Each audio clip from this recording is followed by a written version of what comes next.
ये कहानी है एक छोटे से शहर की, जहां हर व्यक्ति एक दूसरे से मिलकर अपनी जिंदगी को जीता था।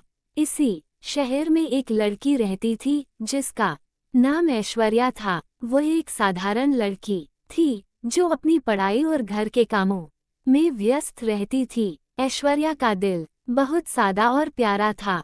उसकी आंखों में एक अजीब सी चमक थी, जैसे हर बात को वह नए दृष्टिकोण से देखती हो। ऐश्वर्या का मन हमेशा से अपने सपनों को पूरा करने में लगा रहता था। वह एक दिन एक प्रसिद्ध लेखिका बनना चाहती थी, लेकिन उसकी जिंदगी की राहें सरल नहीं थीं।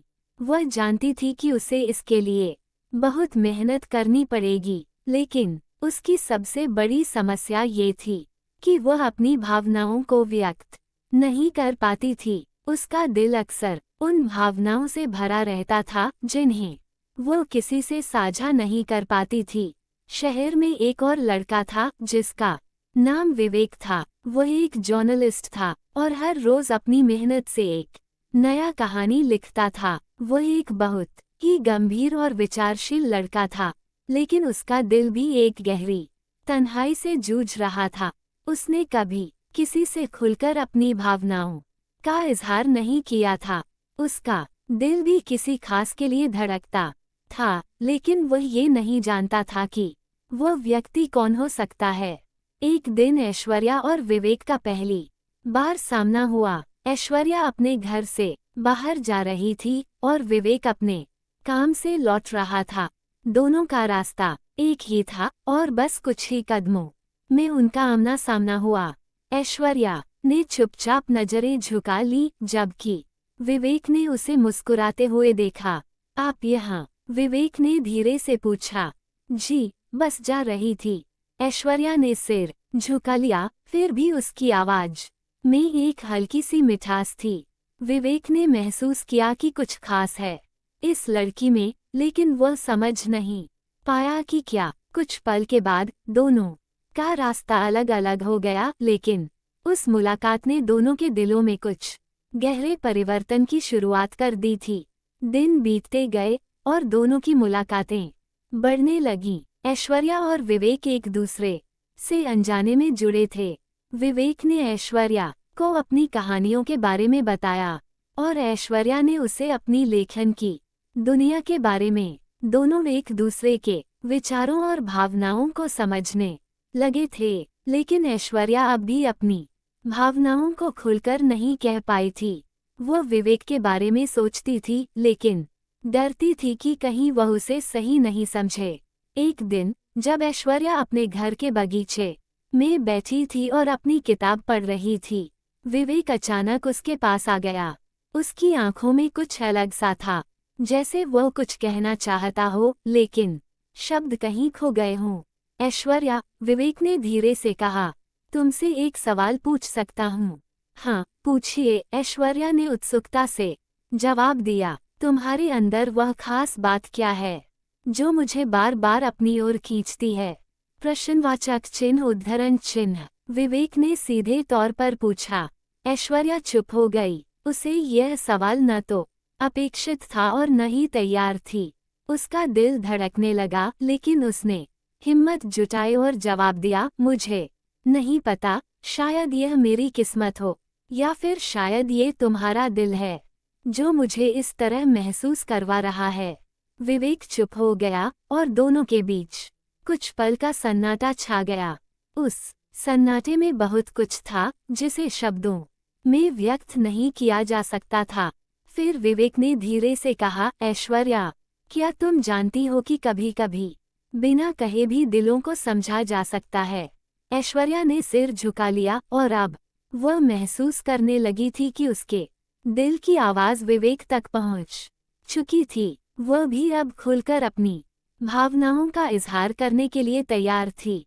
विवेक, मैं तुमसे एक बात कहने वाली थी, ऐश्वर्या ने धीरे से कहा। तुमसे मिलने के बाद मुझे लगा कि मेरी जिंदगी की कहानी का सबसे खूबसूरत हिस्सा तुम हो। विवेक की आंखों में चमक आ गई और उसने धीरे से कहा, ऐश्वर्या, मैं भी तुमसे कुछ कहना चाहता हूँ। तुमसे मिलने के बाद मैंने महसूस किया कि प्यार वो एहसास नहीं है जो शब्दों से व्यक्त किया जा सके, बल्कि वह एक ऐसा एहसास है जो दिल से दिल तक पहुंचता है। और तुम मेरे दिल में बस गई हो। इस दिन से दोनों का रिश्ता और भी मजबूत हो गया। वे एक दूसरे के साथ अपनी कहानियों को साझा करने लगे और दोनों ने अपने प्यार को शब्दों में नहीं, बल्कि अपनी आंखों और दिलों में महसूस किया। विवेक और ऐश्वर्या के बीच अब एक अजीब सा जुड़ाव महसूस होने लगा था।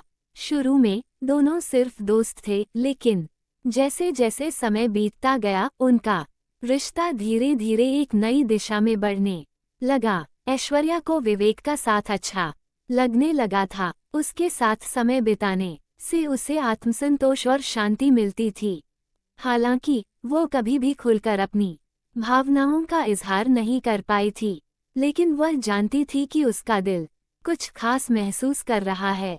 विवेक भी अपनी तरफ से कुछ महसूस करने लगा था। वह ऐश्वर्या के साथ अपनी बातों को साझा करता, उसकी परेशानियों को सुनता और उसे समझने की कोशिश करता। उसके लिए ऐश्वर्या एक खास दोस्त बन चुकी थी, जिसे वह अपनी सबसे बड़ी साथी मानने लगा था। हर दिन वो उसे कुछ नया सिखाता और खुद भी उससे बहुत कुछ सीखता था। एक दिन ऐश्वर्या ने विवेक से मिलने का वादा किया था। वह दिन ऐश्वर्या के लिए खास था क्योंकि वह जानती थी कि इस दिन वो विवेक से अपनी भावनाओं का इजहार करने वाली है। उसे यह डर था कि अगर वह विवेक से कुछ कहती है तो कहीं वह उसे बुरा न मान ले या उसका मजाक न बना दे। लेकिन उसकी दिल की आवाज़ ने उसे बार बार प्रेरित किया कि वह अपने दिल की बात कहे। विवेक को ऐश्वर्या का इंतजार था। वह हमेशा की तरह अपनी डायरी में कुछ लिख रहा था। अचानक दरवाजे की घंटी बजी। विवेक उठकर दरवाजा खोला और सामने खड़ी थी ऐश्वर्या। उसकी आंखों में एक नई चमक थी और उसका चेहरा थोड़ी सी नर्वसनेस को छिपाने की कोशिश कर रहा था। तुम ठीक हो? विवेक ने ध्यान से पूछा। कुछ परेशान लग रही हो? ऐश्वर्या ने हल्का सा मुस्कुराते हुए कहा। नहीं, कुछ नहीं, बस तुम्हें कुछ बताना था। विवेक ने उसे कमरे में बैठने का इशारा किया और खुद भी उसके सामने बैठ गया। ऐश्वर्या थोड़ी देर चुप रही, जैसे वह शब्दों को चुन रही हो। फिर उसने धीरे से कहा, विवेक, तुमसे मिलने के बाद मेरी जिंदगी में बहुत कुछ बदल गया है। पहले मैं अकेली थी, अपने ख्यालों में खोई रहती थी, लेकिन अब जब तुमसे मिली हूँ तो मुझे हर दिन कुछ खास सा महसूस होता है। विवेक ने उसकी आंखों में देखा और कहा, ऐश्वर्या, मुझे भी कुछ ऐसा ही महसूस हो रहा है। तुमसे मिलकर मुझे लगता है कि जीवन में सचमुच कुछ मायने हैं। तुमसे बात करने के बाद मुझे यह एहसास होता है कि मेरी कहानियां अधूरी थीं तुम्हारे बिना। ऐश्वर्या ने कुछ देर उसकी बातों को सुना, फिर धीरे से कहा, मुझे नहीं पता कि ये प्यार है या दोस्ती, लेकिन एक बात तय है कि तुम मेरे लिए खास हो। मैं तुमसे बहुत कुछ सीख रही हूँ और मैं तुम्हारे बिना कुछ भी अधूरा महसूस करती हूँ। विवेक का दिल अब पूरी तरह से ऐश्वर्या के शब्दों में बसा हुआ था। उसने बिना देर किए कहा, ऐश्वर्या, मैं भी तुमसे बहुत प्यार करता हूँ। मुझे भी यह एहसास हुआ है कि तुम मेरे दिल के बहुत करीब हो। तुम्हारे बिना मेरी जिंदगी अधूरी है। उनकी आंखों में जो भावनाएं थीं, वे शब्दों से कहीं ज्यादा गहरी और सच्ची थीं। उस दिन के बाद दोनों के रिश्ते में एक नई शुरुआत हुई। अब वे सिर्फ दोस्त नहीं थे, बल्कि एक दूसरे के लिए कुछ ज्यादा ही खास बन चुके थे। दोनों एक दूसरे की मदद करते, अपने सपनों को साझा करते और अपनी दुनिया को एक साथ जीते थे। समय के साथ ऐश्वर्या और विवेक का प्यार और भी गहरा होता गया।